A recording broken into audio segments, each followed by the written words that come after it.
from the last verse. Know my other and higher nature, which is a soul by which this world is upheld. O mighty armed is a means of addressing Arjuna.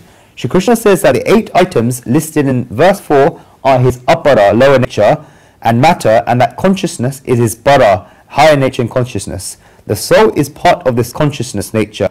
How does this world become upheld by this higher nature or consciousness? If we look at it metaphysically, then para, higher nature and consciousness, illuminates the apara, lower nature and matter, and gives it support and refuge. The human body is matter. When the soul and consciousness come to the body, then the soul of body begins dancing. The soul and para, higher nature and consciousness, cannot be seen because it is non-manifest. The body is apara, lower nature and matter, and therefore it can be seen. It can come within the grasp of the senses. On the other hand, para, higher nature and consciousness, cannot be seen and is non-manifest. You can see your soul, but because of it, apara, lower nature and matter becomes manifest. For example, let us say that you have a very big light bulb and you can see the whole light bulb shining brightly. However, in reality, the whole light bulb is not shining. It is actually the small tungsten wire inside that is shining. When electricity flows and goes into the light bulb, then it heats up the light bulb so much that the small tungsten wire lights up and it looks as if the whole light bulb is shining brightly. What if the tungsten wire broke? Then the light bulb would not work no matter how much electricity you give it. The electricity would not go for it because the tungsten does not work. The light switch will be on, and yet you will see no matter, which is the light. The light bulb will not light up. In the same way, our bodies are matter just like the glass light bulb. The consciousness of Brahman is like the electrical current. If the soul, which Shri Krishna calls para, higher nature and consciousness in this verse, is not there, then just like the light bulb would not light up without electricity, the body would not work. What gave the light to the light bulb? Electricity on its own could not have given light to the light bulb. Scientists say that they can see the matter, which is the body. There is the consciousness of our soul residing inside the body, but this consciousness does not light up. God is in everyone, but the God in apara, lower nature matter, does not light up. What then makes the God in apara, lower nature matter, light up? It is this para, higher nature and consciousness, because this is also nature and consciousness. This para, higher nature and consciousness, which lights up and gives refuge and support to the apara, lower nature and matter, resides in this apara, which is lower nature and matter, and considers it as own. This is when the ultimate consciousness becomes para, higher nature and consciousness. The world is therefore upheld by this para, higher nature and consciousness, as said by Shri Krishna in this verse. The Supreme Soul has always been there, even before the individual soul resided in the body. But before the individual soul was joined with the Supreme Soul, the individual soul had no attachment to the body. The individual soul had no sense of mindness towards the body. The individual soul had no association or identification with the body.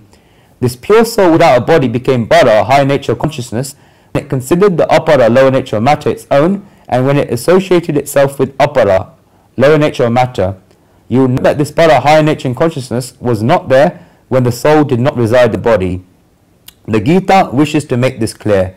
When a person passes away and the soul leaves the body, then there is no para, higher nature and consciousness. The para, higher nature and consciousness is only there when the soul resides in the body.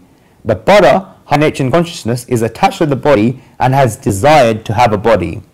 When the soul combines with apara, lower nature and matter, then this consciousness becomes para, higher nature and consciousness. Everyone with me? When the para, higher nature and consciousness, separates from the apara, lower nature and matter, and joins with the Supreme Soul, or when efforts are being made by a person on the path of yoga, then at that time the person experiences that he is not different and separate from matter. When he continuously feels like this, and this mental state of his becomes stronger, then the more that his relationship with consciousness increases. This is what identifying oneself with the soul is all about. This is a beautiful thing worth thinking about. Srimad Adi Shankaracharya wrote in the Nirvana Shatakam, Mano Buddheha Ahamkara Chitani Naham, meaning I am not the mind, I am not the intellect, I am not the ego, nor am I the thoughts. Let this whole verse is an auto-suggestion. Then he said, Sachindananda Rupa Shivoham Shivoham, I am existence, wisdom, bliss. I am Shiva, I am Shiva. You are not anything else. Name mrityu shanka name chati veda pita meva mata jamak sachidananda rupa shivoham shivam. I have no fear of death, nor do I have any caste distinctions. I have no father and I have no mother because I am not born. I am existence, wisdom, bliss. I am Shiva, I am Shiva. You do not have any sins or punya, the opposite of sins, nothing. This is what Shri Krishna is talking about in this verse.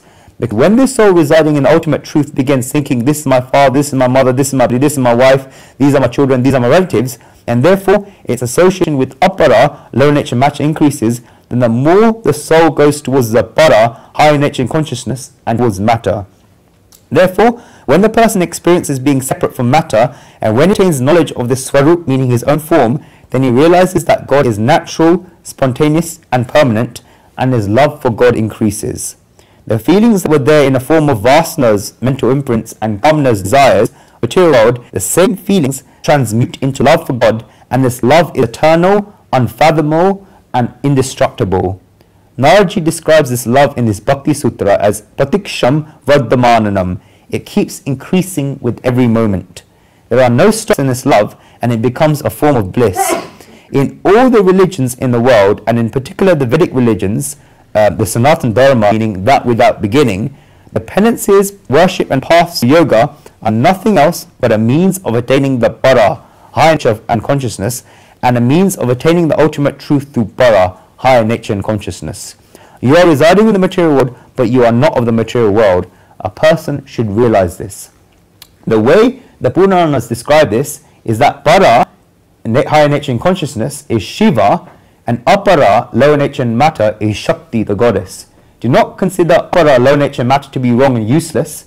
It is Shakti.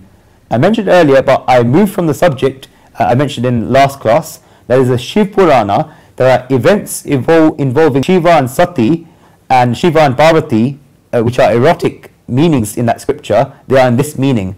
Shiva represents the Supreme Soul residing in all of us, and Shakti is in human beings.